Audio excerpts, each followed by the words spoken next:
Hello there. My name is Eve Kalala. Those of you who've been on my page, you either know a bit of me, or you know about me, or you know me. But I wanted to just introduce, if not reintroduce myself briefly. And this is mostly because you would have noticed that I have been a bit absent, if not uh, rarely seen on these platforms. Um, One of my go-to tools when it comes to empowering or sharing with friends, or sometimes even strangers that get into conversation with me, is that I do encourage people um, to go on a date with their own selves. What do I mean by that?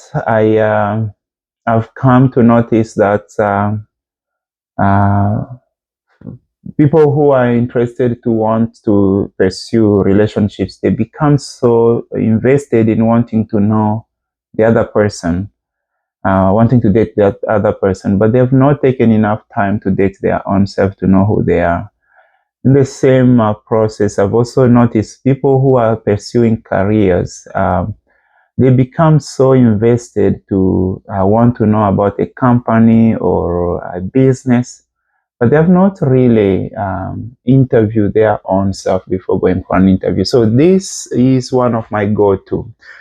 Um, but in the last, I would say in the last maybe 18 months or so, I found myself having lost me, having lost myself a little bit. So I lost Eve, and I have been trying to look for Eve, find out what happened for Eve to feel a bit lost.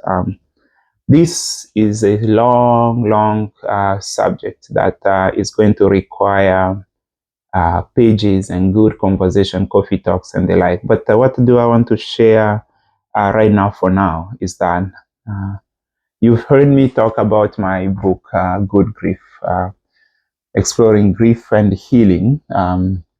But one thing that I wanted to underline is that in 2020, just as we are starting the year 2020 without knowing what 2020 was going to bring to us, I was so excited to finally reach the time to publish my book. I started thinking about different publishers and what it's going to be like. And some of you are going to find, those of you have had conversation with, or you've heard about this topic that I'm wanting to explore, you'll be wondering, why is he so excited about a book that talks about grief? Okay, good grief, get the point. It's not just grief itself, but it's also the healing that's within it. But when the year 2020 came, I was so excited about publishing my book. And then something called COVID came. It was not just COVID. We had to deal with a couple of bigger issues. And before the year 2020, I only look at grief at this 9-year-old Eve who lost his best friend at the time, older sister at the time, and really struggled to navigate that grief, and spent 2 to 3 years of huge darkness, without enough resources and tools on navigating that. But then grief continues in different formats. So I was really concentrating on losing an important human being in your life. But in the year 2020, just when I was closing this book, just when I was going to the last page of this book, a whole new chapter of grief opened up for me. And I realized, no, this book is not ending. There's a new chapter that's added there.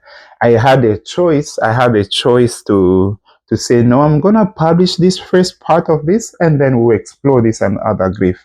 But the grief that came with the year 2020 during COVID, for some of us, when issues of racial topics can come up, when words like privilege became so offensive to others, when the idea of responding to issues that required a lot of explanation, or even a lot of sympathy, silence became the common response. Oh, the year 2020. Oh, no, no, no, no, no. As excited I was about my book, it became so heavy that I had to take a pause, and then I had to explore this other new grief. And in that process, I also came to realize that I had been a privileged Black person among some of my Black brothers and sisters. I came to realize that some of the things that I thought, oh no, you just have to work hard. That's all you need.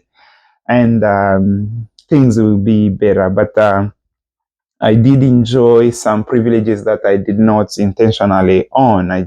They just happen to have been there. Whether it comes from sports, whether it comes from having been one of the very few people of color who happened to have been in North Bay at the time. For us at the time, it was like we are stars. And yeah, we did not experience as much as others might be experiencing or started experiencing later on. And what a male Black person goes through isn't what a female Black person goes through. And privilege can be blinding. It's not supposed to offend those of you or those of us who have enjoyed that privilege, because most of the times we don't initiate that. But let's explore that later. All I was trying to come to tell you today is that I have been away. I have been away for a bit because I had to go through a time of reflection looking for Eve. And I went on date with Eve. The Eve who has once told you to go on date with yourself. The Eve who has bothered you and annoy you with this theory of going on a date with your own self first. I went on date with Eve, but I needed to look for him first. And thank God I found Eve again a few weeks ago. And this is one of the reasons you've seen me opening my platform, some of which that I closed. So I am back. Why don't we go on this ride called Good Grief? The darkness in it and the beauty in it. I am looking forward for us to have this conversation with those who want to journey with me. Welcome back. I am back.